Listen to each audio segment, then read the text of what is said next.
Okay, I want to introduce Keith Brooks. It's my pleasure to do so. Keith is the program's director of environmental defense. And Keith has worked at environmental defense for just over a decade. So he's got a lot of experience to draw on in describing their perspective on environmental issues. Before he worked for, or joined environmental defense, Keith worked with the Blue Green Canada organization. That's an alliance of the Canadian labor unions and environmental associations and civil society organizations that promotes environmental solutions that also have a positive impact on employment and the economy. Keith has a master's in environmental studies from York University, and sounds like we have a fan out there. And prior to that, he obtained a Bachelor of Science degree from Guelph University. But maybe even more than that, he is a canoeist, and canoeing was a big stimulus for his interest in environmental issues, which has been a long-standing priority of his. It's a real pleasure to welcome Keith to come. I thank you for the time you've taken to put together this presentation and also to come today. And join with me in welcoming.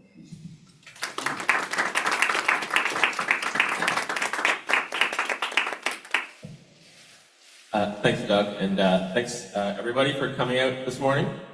I think this will probably take about half an hour, but we'll see. And if you don't understand something I'm saying or you want more clarification, just raise your hand and we can have more of a conversation because it's kind of a decent size, I think. So yeah, please do ask a question if something comes up to you. We could just go forward. So Environmental Defense is a Canadian environmental charity. We've been in existence for just over 40 years. And we focus on policy advocacy. So, our whole concept is that we have to get governments to pass laws, policies, regulations to protect the environment. Like, everything that every individual does, whether that, you turn off the lights and you're energy efficient, or maybe you have an electric car or something like that, all of that matters. But ultimately, we need governments to pass laws, policies, regulations to protect the environment, to fight climate change, to protect green space and parkland, to protect endangered species. And so that's what we focus on, is always trying to get the government to do those things. And we do the work by organizing, people, and we'll talk at the end about what kind of advocacy you all can pursue. But that's our whole theory of change, as we call it, is if we build enough, people power, we build enough pressure from the public to see something protected or something advanced or what have you, and we channel those wishes, those demands to government, we can get them to pass laws, policies, regulations that we need to protect the environment. And we do that work at the federal level. I was just in Ottawa earlier this week.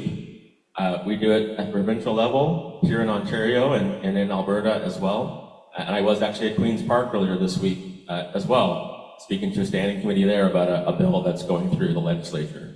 And then we also work municipally in a few municipalities, but also in Toronto, and I was also at City Hall earlier this week. I'm meeting with City Councillor there about some of the things that Toronto has to deal with. Our main office is in Toronto, down near College in Spadina on Cecil Street. But we also have an office in Ottawa where folks there are focused on trying to get the federal government to do the good things by the environment. And then we do have one person in Alberta, who is fighting the good fight in Alberta to try to get them to do better things around climate and environmental protection. We're about 50 people, and if you want to find out more, there's our website there, environmentaldefense.ca.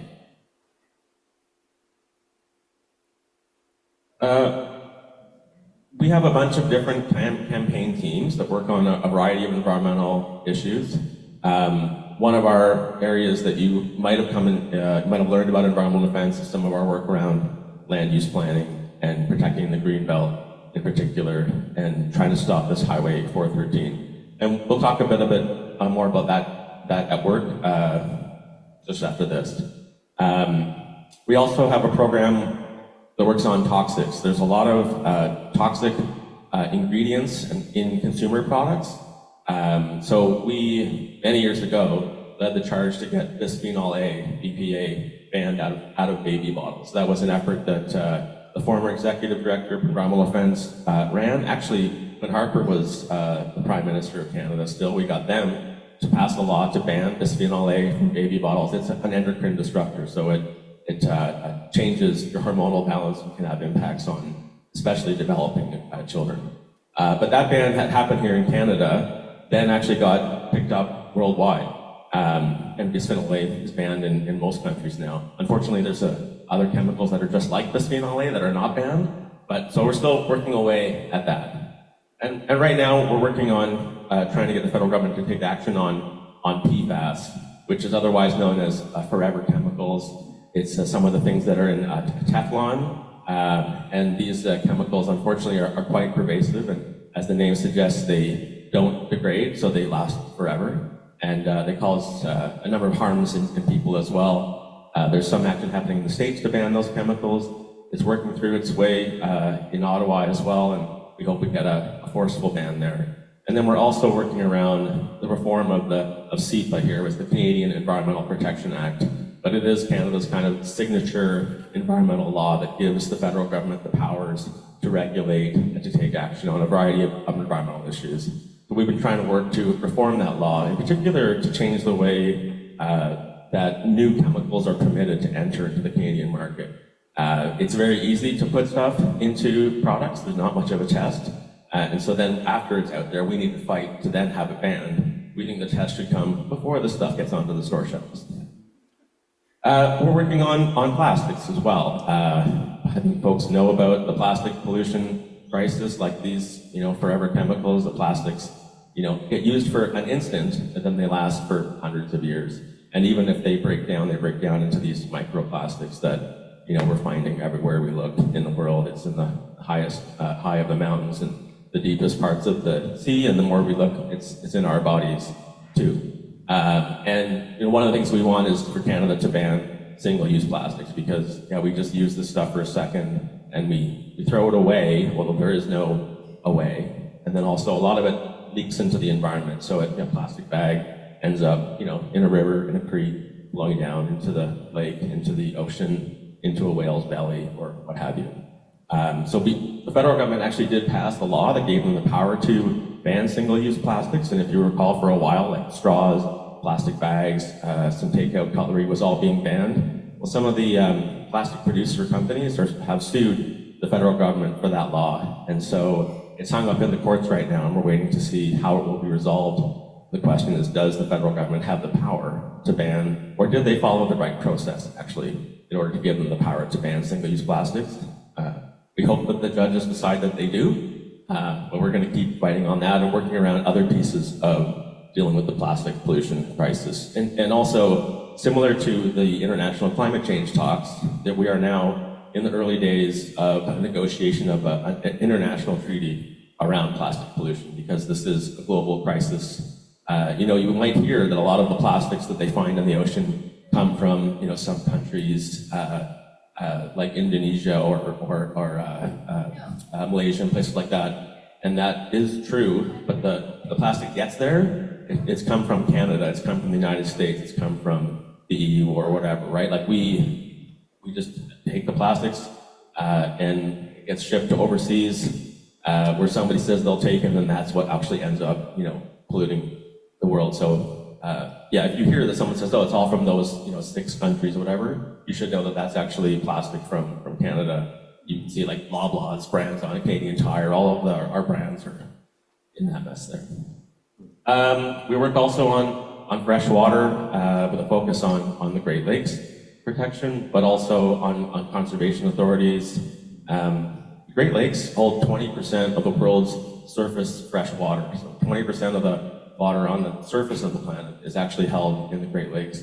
And we share that with the United States, of course, but also Canada. So if you split the Great Lakes in half, Canada has 20% of the world's supply of surface fresh water, all of the lakes and rivers here in Canada.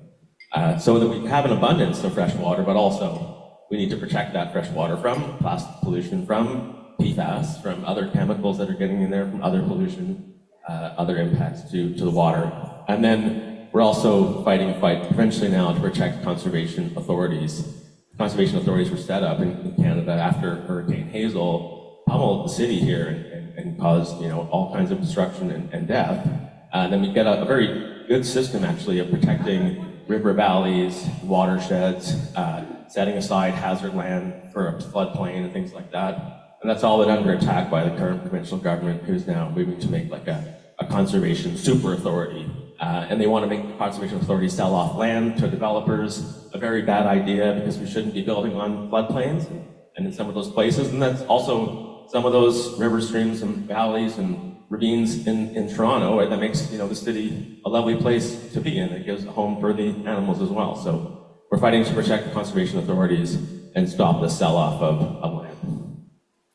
And then, a big area of our work is, of course, on climate change and energy. And we work on that, federally, provincially, and municipally. And we'll talk a little bit more about some of the aspects of that. So this is our overall banner for our Ontario work. It's a riff off, the Ontario logo, Yours to Discover. Because our whole theory is, we have a provincial government who is not a friend of the environment. I hope this isn't shocking news to you. But we are trying to tell people, this is yours to protect. We need to stand up. We need to work together. We need to channel our energy towards elected officials. It's theirs to protect too, but it's ours to protect. And so this is meant to be, calling to Ontarians to stand up, to work with us, to fight a common cause, to protect all the things that we love about this province that we live in. And one of our really big fights has been the effort to protect the Greenbelt. You might remember before the provincial election, when Doug Ford was first elected, there was leaked tapes where he was telling land developers that he was going to sell off huge swaths of the Greenbelt. Then he walked that back and said he wouldn't do it, but then he decided to go ahead and do it anyway. And they took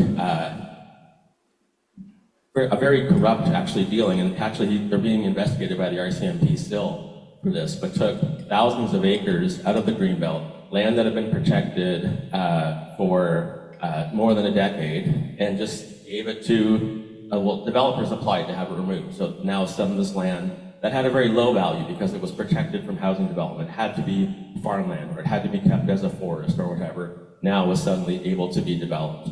And that made the land much, much more valuable. And for one of those developers, it was billions of dollars that he made overnight as a result of this zoning change. The Auditor General of Ontario actually looked at this, and her assessment was that there was $8 billion in value created just by rezoning land that had been protected in the Greenbelt. And the Greenbelt has to stay intact. If we start chipping away at it, then it's death by 1,000 cuts, right? It's like the slippery slope, whatever analogy you want to use. So we fight, and we have for many years, and we've been fighting to protect the Greenbelt since its inception, actually. And maybe we'll just go forward to the next slide here. So when the Premier made this move, we emailed all of our supporters, we took out radio ads, we bought some billboards. This was probably pretty aggressive for us. We don't normally put people's faces on billboards, but we really felt that the people, the MPPs, the members of provincial parliament, and in particular the Conservative members, who are the members of government, that they needed to wear it. They needed to be personally held accountable because, in Ontario, provincial government has a majority. And so in the legislature, they don't need the NDP or the Liberals or the Greens or anybody to vote with them. They can just actually pass a law, vote it through, and it's done. So we need to hold those people to account because petitioning the Liberal member or what have you isn't going to have much effect. So we took out these signs. Many of them were right in front of constituency offices, so somebody like MPP Bethany Foley might walk out from his constituency office and see his face on the billboard. We had one for my MP actually, but anyway, we had all this. We had radio ads. There was a lot of media, some really great investigative journalism, and then also great work by the Auditor General to disclose that this really was a scandal here, and people were getting upset about it. We'll go to the next one here. Here's just some of the media, and I guess what this media is showing is this is kind of the victory that eventually came, that enough people, despite the fact that, the Premier has a majority, enough people, like thousands and thousands of people actually, 50,000 people signed or wrote a comment on the Environmental Registry of Ontario, which is a consultation kind of website that's created as a result of the Environmental Bill of Rights. It's not something most people access or do, but environmental organizations do. But in this case, so many people were so upset about this that 50,000 people wrote comments on the Environmental Registry saying, do not take this land out of the Greenbelt, put this land back in the Greenbelt. The government ignored all of that, even though that's the official process they're supposed to be listening to. But enough people raised their voices. There were protests across Ontario, hundreds of protests, in fact, in communities around the province, and most people they could be in a place, maybe they're in the Greenbelt, they're in a place they love that they want to save, but also that they're marching from there to the MPP's office with signs, with placards, demanding that the MPP walk it back. And enough of these Conservative MPPs felt uncomfortable with the direction that they were going. They felt that their constituents did not like it. And quite frankly, they feared if they went through with it, they might not get reelected. And so they went to the Premier and they said, like, Doug, this is going to kill us. We want to get back in power. So he actually had a cabinet retreat. It was quite surprising. They marched him out, and he had to come out to the microphone and said, I'm sorry, the people have spoken. We won't touch the Greenbelt. So that was, I think, the second time he had to walk that back. We're on the verge now of a review of the Greenbelt. Yeah. We're on the verge now of a review of the Greenbelt plan. There's a legislative review that's supposed to take place in 2025, which is almost done. We're kind of hoping maybe they just don't even do the review. The review is supposed to be a good thing, but we're like, our whole slogan was hands off the Greenbelt, and I think we'd just like the provincial government to keep their hands off the Greenbelt. There's just one more there, you can see the hands off the Greenbelt. And then, we see the Stop the 413 sign in here. I don't know if you've seen these around the city or where you drive around, but we'll just go there next. But this is a highway that we've been fighting since 2012, I think. We actually did get the former provincial government to cancel it when Kathleen Wynne was the Premier. And then when Ford won power, like many things he did, he resurrected this highway and has been working to get it built ever since. They claim this highway will save people 30 minutes, although we've looked at this analysis and it just won't. Yeah, it's ridiculous.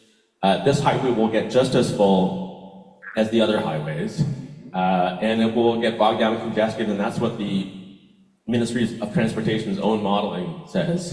And then, I mean, who goes from Milton to Bolton? It's not really the most important route. I mean, a journalist to me said this is the highway from nowhere to nowhere. Apologies to people who live in Bolton and Milton, but really, I mean, it doesn't make much sense.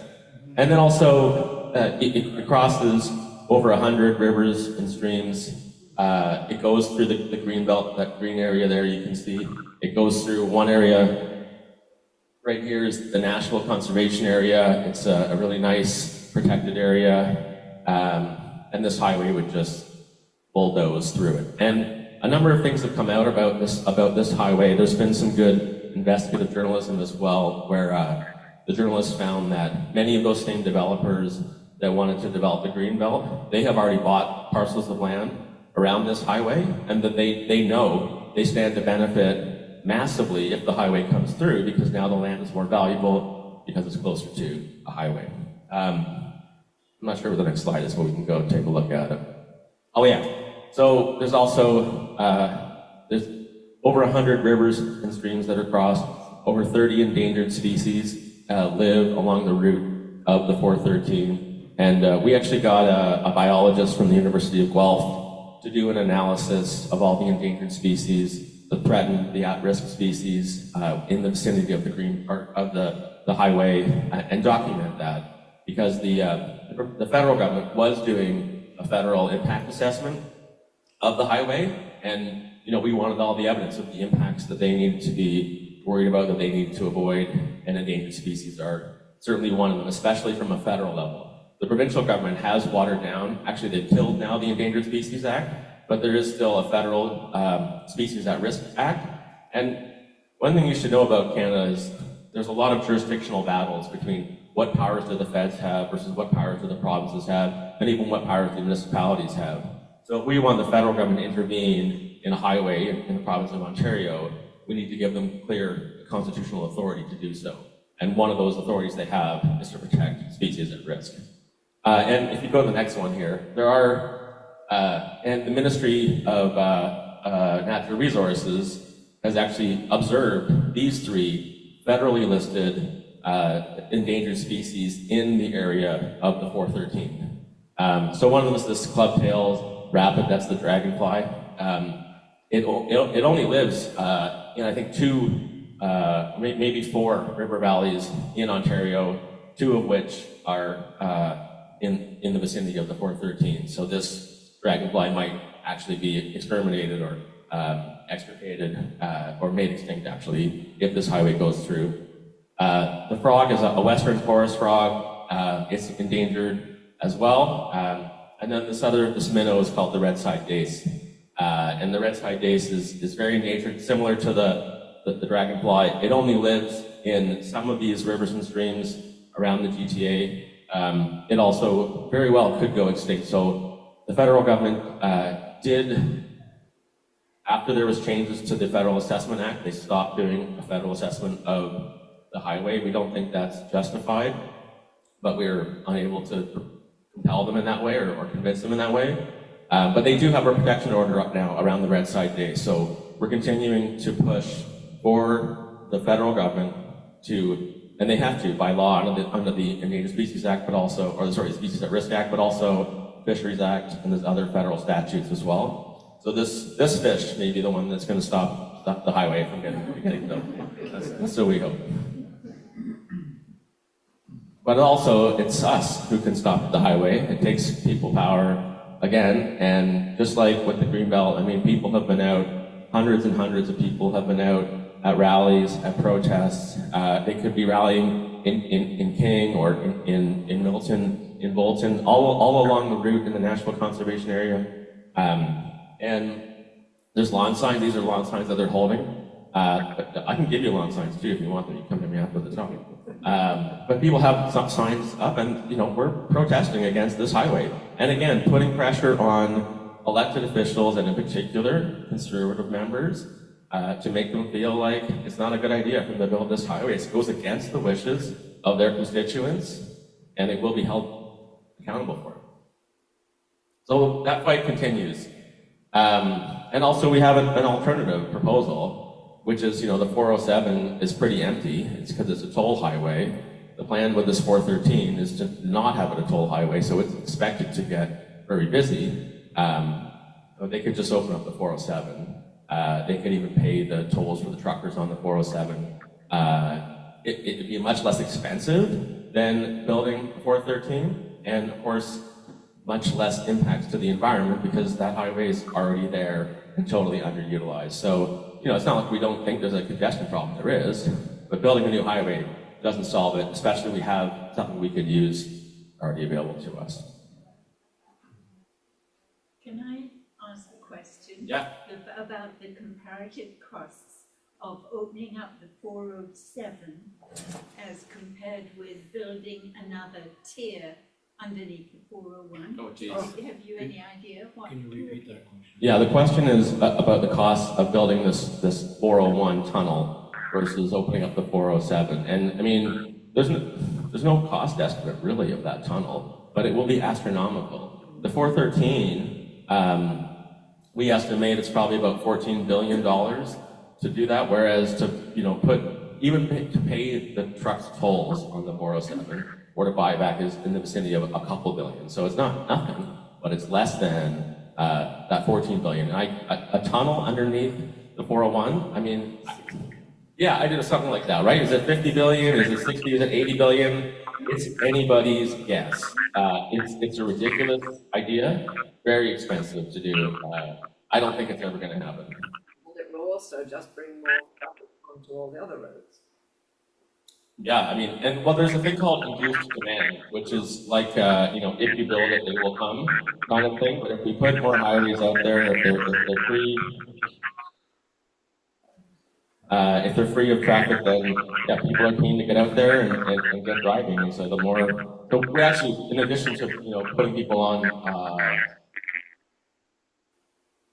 the 407, we do want to put more people into transit, more people to be able to cycle, to do things other than cars.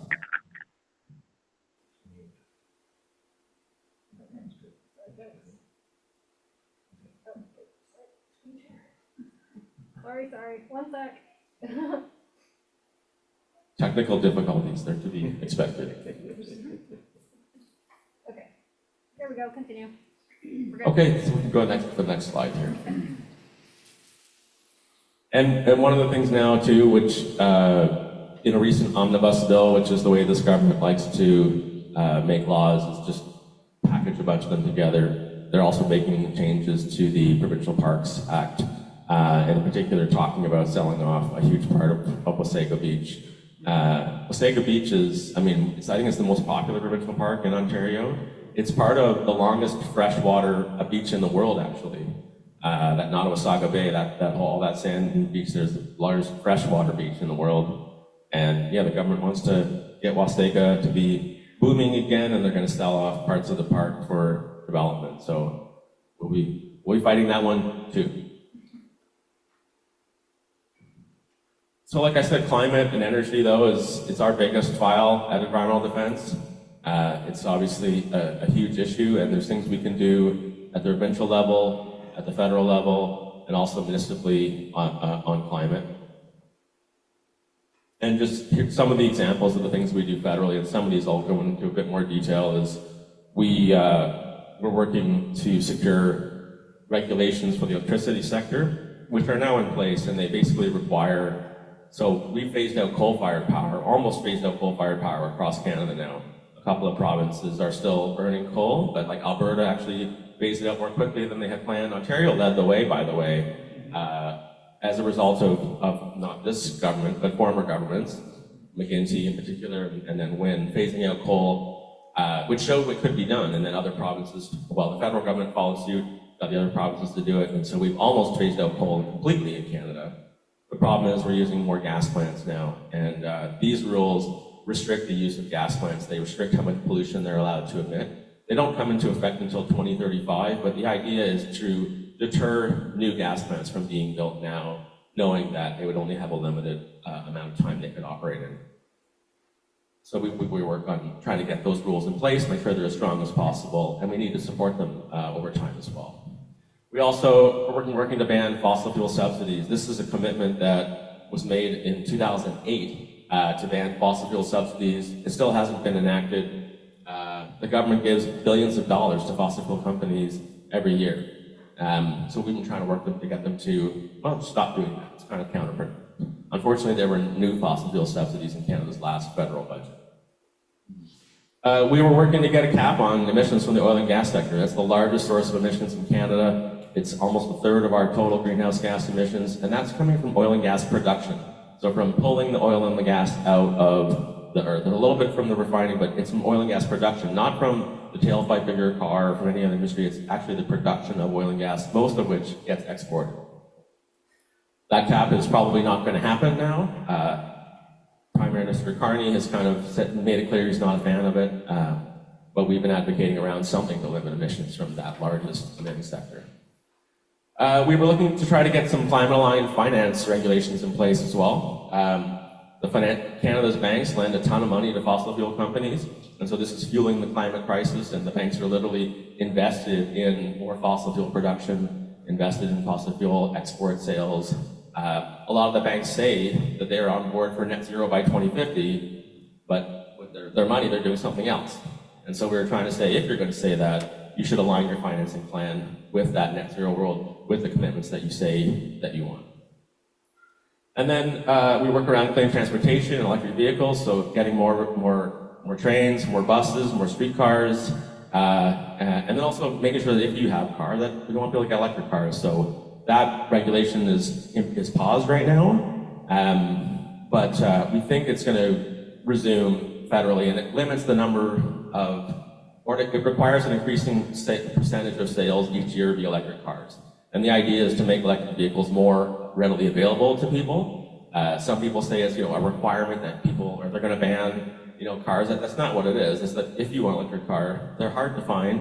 You have to get on a long wait list. And the car companies would rather keep it that way because they make more money from selling big gas-guzzling SUVs, and they want to keep electric vehicles to be just for the luxury share of the market. So we want to make them be widely available, make them accessible to people, make them affordable, and that's what this standard is supposed to do. And then one of the new pieces of work we've been doing is around this federal bill, C5, and the projects of national interest. That's what the PONY stands for. But C5 gives the federal government sweeping powers to ignore environmental assessments, to skip over their constitutional duty to consult First Nations, and to fast-track projects. They haven't used the powers of that bill yet, but it's problematic, and a lot of these projects of national interest, these nation-building projects that the government's announced so far, they're fossil fuel projects, a lot of them, right? They're gas, LNG terminals, and we may see a pipeline show up at some point too. So remind me, what time should I be wrapping up this talk? I feel like I'm talking a bit longer than I have anticipated. You're good. Can I just ask you if you were part of the discussions at COP in Brazil? Yeah, we had 2 people that were in COP. We're in Brazil at COP. We sent out a press statement yesterday. There was some positive progress made out of COP. A lot of countries making a commitment to ban fossil fuels or to phase out fossil fuels and to take serious action on that. And progress around, in particular, some of the financing pieces that wealthier countries are being asked to help support, poorer countries in the global south. One, deal with the impacts of climate change, but 2, also move the way to the energy transition. So there's some success to be celebrated there. Canada did not sign on to those higher ambition pieces, did not commit with 80 other countries around phasing out fossil fuels. A pretty poor showing, actually, from Canada at this year's COP. I'll just go through, I'll just skip over some of these are detailed ones, but I already talked about the clean electricity regulations. We can go add another one here too. One thing we're pushing forward to, as part of the solution, is greener homes. We want to build 1 million homes in Ontario, and the federal government now has the Building Canada Homes Corporation. We're arguing, if we're building homes, we should make sure that those are all very energy efficient homes. They should have heat pumps and not gas furnaces, that they should be built, for the future. And that while we're doing it too, we should be retrofitting our homes. There was a program that allowed people to get a rebate for a heat pump. That's gone now, unfortunately. But we want to be incentivizing people. When your furnace dies, you should get a heat pump because you can get your house off fossil fuels as well. And then I talked a bit about clean transportation, but this is important. Actually, transportation is our second largest source of emissions in Canada. And that's just all of the cars and the trucks that are out there on the road. And so we got to move those to be electric and also help get people on trains, on buses, on streetcars, on bicycles, walking places, making other choices. And the federal government has a big role to play in that. why we do work provincially, and it's tough. This government's not a fan of the environment and doesn't really care about climate change. And one of the first acts that they did when they came in 2018 was they killed the Cap and Trade Act. They repealed the Green Energy Act, which is the act. The reason if you're driving around and you see wind turbines or solar panels in Ontario, that's by and large because of the Green Energy Act. They made their own environment plan, which they themselves in court said it was nothing more than a glossy brochure. Now, actually, the Auditor General of Ontario recently audited the provincial government to see if they were in compliance with this Cap and Trade Cancellation Act, which when the government canceled the Cap and Trade program, which was our carbon pricing system in Ontario, they made part of the law said they still needed to have a climate change plan and a target. The Auditor General went and looked just a few months ago and said, you don't really have a plan, and you're not on track to reach your target. And so then the government, about a month after that, said, well, we'll just change the law. We won't need to have a requirement now anymore to have a climate change target in Ontario or to have a plan to meet that target. And so that's actually the law right now. We've got no target and no plan. And meanwhile, emissions are increasing in the province, or they flatline, but they're set to increase. And this is what the provincial projections are, is for emissions to rise. One of the main reasons is because of increasing use of gas plants. So using natural gas to generate electricity. There's a gas plant down in the Portlands area of Toronto by Tommy Thompson Park. There's a gas plant in Halton Hills. If you're driving on the 401, east of Milton, you look on the north side of the highway, you see that thing right where the Halton Hills sign is? That's a gas plant. There's one in Brampton, one in York, and there's gas plants in Windsor all over the province. And not only that, but also they are expanding the natural gas network. Yeah. So, we have gas to our homes here in Toronto, and the gas network goes many places in Ontario, but this government has been actively expanding that gas network, that pipeline to new homes, making sure that, that more and more homes are hooked up to gas, and then they're buying gas furnaces. Extending that gas pipeline, it costs at least $20,000 per home. It's very expensive. You could give somebody a heat pump for that price, and then they would have lower bills. They wouldn't need to have fossil fuels. It's not a good idea to be expanding fossil fuel infrastructure at this point, and especially when we're subsidizing them. So as I said, electricity sector emissions are rising as a result of increased gas plants. Ontario is also in the process of building out a lot of new energy supply under this long-term 1 and long-term 2 procurements. They had initially said that they were going to be building all non-emitting energy, so wind power, solar power, things that don't pollute. Now that Minister Lecce has the file, he's made gas plants able to compete again. And in fact, they stacked the deck in favor of gas plants, and there's a bunch of gas plants being proposed that'll probably get contracts sometime in the spring, and that's going to lead to an increase in emissions across the province. And I should say, too, that the gas we burn here in Ontario, 70% or more of it is imported from the United States. So if you recall when Doug Ford was saying, hey, trade war, we're going to cut off our electricity services to the United States, I mean, that was bluster, but also he couldn't do it because we actually need American gas in order to fire our electricity system. They could cut off our supply. We're not in a power position on this at all. And that gas was mostly fracked. It's out of Pennsylvania and areas. Fracking is extremely problematic, local environmental impacts, but also releasing a lot of methane into the atmosphere, which is one of the reasons why climate change is proceeding more quickly than people had thought, because methane is 80 times more potent than CO2. In a 20-year period. So it's fast acting, very powerful, and it's kind of supercharging near-term climate warming. And our emissions are going to rise. We were down to 2.5 megatons, which is a bit of an obscure number, but essentially next to zero. Our emissions dropped by 30 megatons. We were down using almost no fossil fuels at all to generate electricity in 2017. Now the plan is to rise up to see 20 megatons of emissions. So undoing all that progress we made phasing out coal. It's pretty bad, and there's a strong anti-renewable sentiment across Ontario as well, led by this group, Wind Concerns Ontario. And they're out organizing now against So some wind power projects and solar power projects are trying to bid into the procurement the government has open right now. And one of the conditions that the government made is that in each case, whether it's a gas plant or a solar farm or what have you, the municipality gets to vote on whether they want it or don't. And Wind Concerns Ontario is going out to communities to get them to vote against wind farms and solar farms. And we've been trying to go to communities to get them to vote against gas plants. We've had some success in that. But they're organizing opposition to wind and solar and blocking it. So, we've been doing, I guess, the same thing. Although we're fighting, I think, the good fight, and I don't know why they're fighting against wind turbines, quite frankly.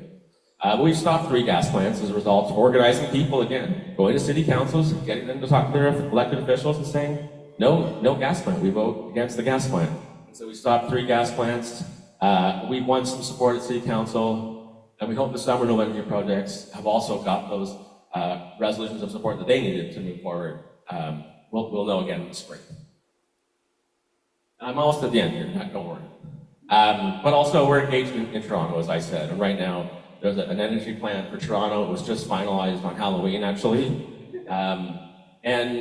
Toronto had asked the provincial electricity system operator, the IESO, for a plan that would phase out the Portland's Energy Centre, the gas plant here in Toronto, and a plan that would allow people to put more solar panels on their rooftops or put solar on parking lots and do things. Toronto has a goal to be net zero by 2040.